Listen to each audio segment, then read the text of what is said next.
नवरात्रि के दूसरे दिन माँ दुर्गा के ब्रह्मचारिणी रूप की पूजा की जाती है। माँ का ये रूप अनंत फल देने वाला और तपस्या का प्रतीक माना जाता है। ब्रह्म का अर्थ है तपस्या और चारिणी का अर्थ है आचरण करने वाली। इस प्रकार ब्रह्मचारिणी का अर्थ तप का आचरण करने वाली है। माँ ब्रह्मचारिणी श्वेत वस्त्र धारण करती हैं। इनके दाहिने हाथ में जप की माला और बाएं हाथ में कमंडल होता है। ये रूप अत्यंत शांत, सौम्य और भव्य है। अपने जन्म के बाद देवर्षि नारद के उपदेशों से प्रभावित होकर इन्होंने भगवान शिव को पति के रूप में प्राप्त करने के लिए कठिन तपस्या करने का निश्चय किया।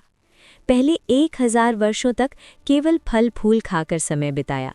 100 वर्षों तक केवल जमीन पर रहकर शाक यानी सब्जियां खाईं।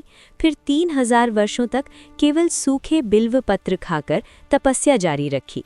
अंत में इन्होंने सूखे पत्ते खाना भी छोड़ दिया और कई हजार वर्षों तक निर्जल और निराहार रहकर तपस्या की।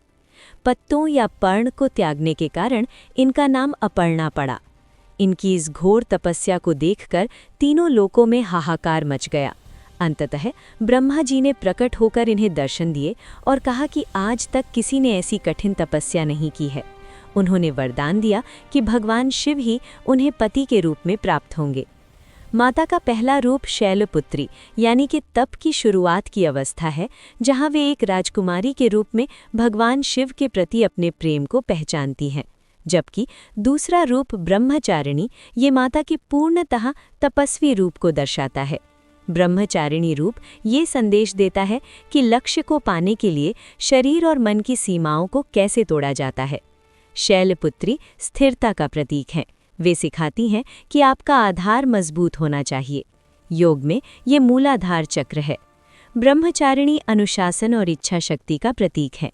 वे सिखाती हैं कि केवल चाहने से कुछ नहीं मिलता, उसे पाने के लिए असीम धैर्य और संयम की आवश्यकता होती है। योग में ये स्वादिष्ठान चक्र है।